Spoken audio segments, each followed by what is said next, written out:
Your mind and the pictures that you hold in your mind are creating your reality. My name is Adrienne Grace. I am a manifestation coach and an intuitive. And today I want to explain how our mind, both the conscious and the subconscious mind, are creating our reality. And if you haven't been able to manifest the reality that you want, then this could be a missing piece. 95% of all of our behavior is actually subconscious.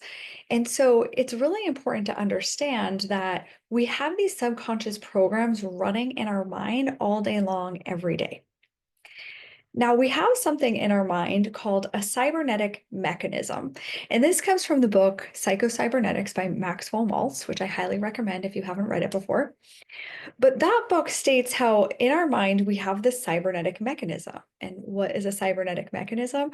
Well, it's like autopilot on a plane or a thermostat where you put in a goal, a destination, and the machine takes it there automatically. Well, we have that going on in our subconscious mind. So if we don't consciously put in our destination or put in our vision or our goal into that cybernetic mechanism inside our mind, it automatically gets filled through our subconscious programming. So it's really important to create a vision of what you want for your life and to focus on that all of the time, even when things are coming into your life that you don't prefer or you don't like. Well, it's important to bring your mind back to those pictures. Now, when I say to you golf ball or Eiffel Tower, you will literally see that picture in your mind. And oftentimes, those pictures are causing you to feel a certain way.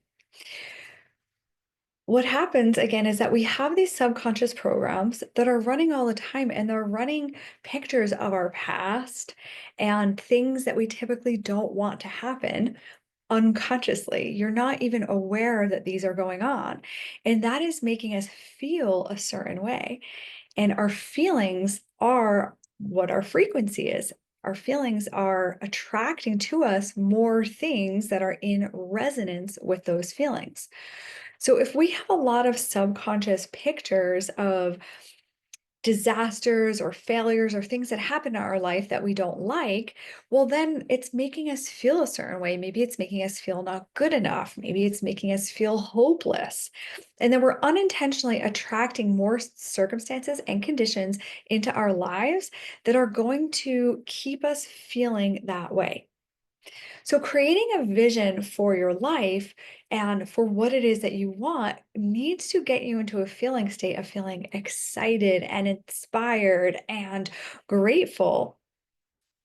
And when you can start using that picture to focus on as much as possible throughout the day, when you start tipping the scales to 51% of the time, picturing that versus what your current reality is, that is when you will start attracting more things that are in resonance or in more harmony with that vision. Now, it might not look exactly like that vision.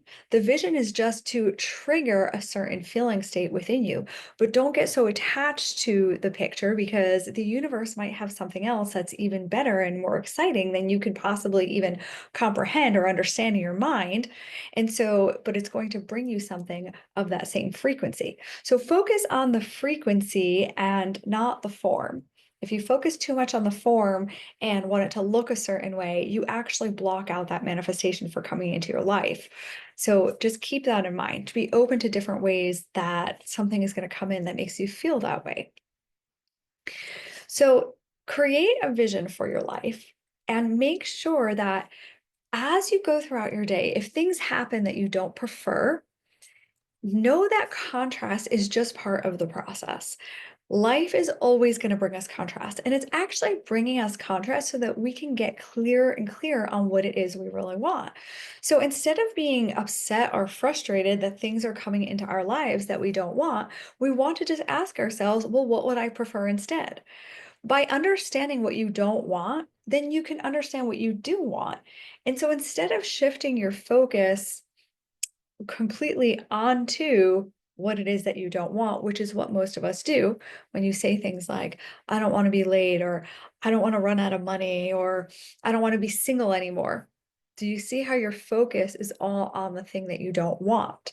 Well, then shift it to what would I prefer instead?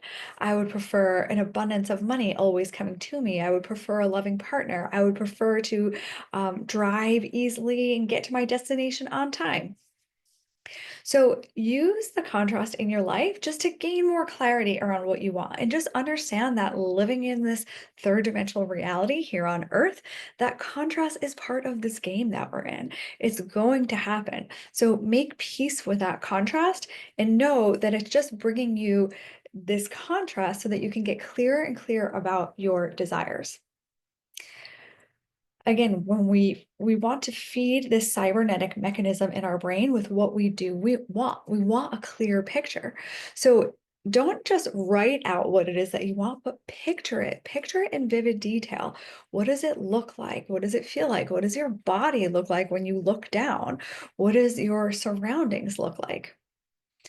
Now, oftentimes, day after day, we wake up in the same environment, and we this environment is triggering a lot of the same thoughts. It's proven that we have something like 60,000 thoughts per day, and about 90% of them are repetitive from the thoughts that we had the day before, and about 70% of them are negative. So the brain just has a very negative bias to it. And when we wake up and we're surrounded by the same uh, place every single day, then it triggers the same thoughts every day. So sometimes actually changing your environment is a really good thing. You might want to start sleeping in a different room or just trying something a little different. A great thing to even do is start brushing your teeth with your other hand or, getting dressed in a different order or just changing up your routine a bit because when you're too locked into your routine, those are all just subconscious programs. You're running on autopilot all the time and you're not consciously creating your future. So keep in mind that we want to come up with this big, beautiful goal, this big, beautiful vision for our lives.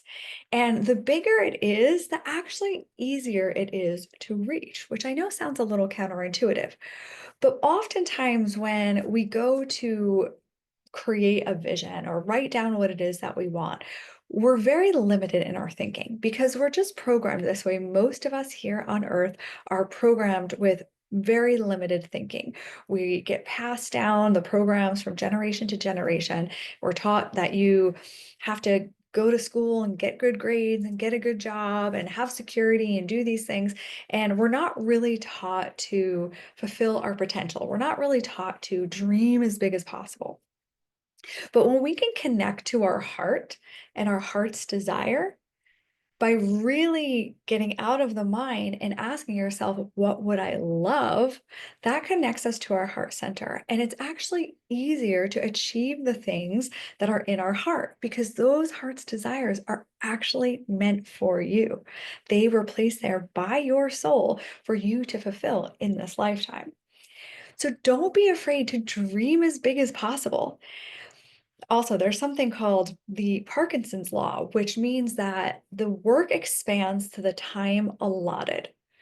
And I use this with my clients to show them that you're going to reach a goal no matter what, and it's going to take a lot of time. So you might as well reach for the biggest possible thing. And even if you don't hit that goal, you're going to hit a million others on your way to that really big goal. If you set your goal a lot shorter than that to something smaller, yes, maybe you'll hit it. But if it was going to take you the same amount of time anyway, wouldn't you have rather have gone for this big, beautiful goal that really excites and inspires you? So when you start creating this vision, I tell people to 10x it, right? To try to expand it 10 times because we really limit ourselves with thinking, right? So we really want to drop down here and think about what is possible for us. That's actually a really big difference between the most successful people and ordinary people. The most successful people think in possibilities, whereas ordinary people think in options. So let me give you an example. There was this girl who had graduated from college and she had said to her mom, I want to live in the mountains. I want to live in a big, beautiful house. I want to mingle with the most elite people and I want to ski every single day. And her mom said, well, you have two options to do that. You can either marry somebody rich and live that lifestyle, or you can get a job, work really hard, and retire and then live that lifestyle. And the daughter was like, no, I don't accept that. And so she knew that that could be possible for her. What did she do? She realized that there are houses in these mountain towns that are owned by very wealthy people, and that those people wanted them looked after and cared for when they weren't there. So she learned how to run a household and to organize all of the people that worked there. And then got to stay in these big, beautiful houses in a mountain town, got to ski every single day and mingle with the most elite.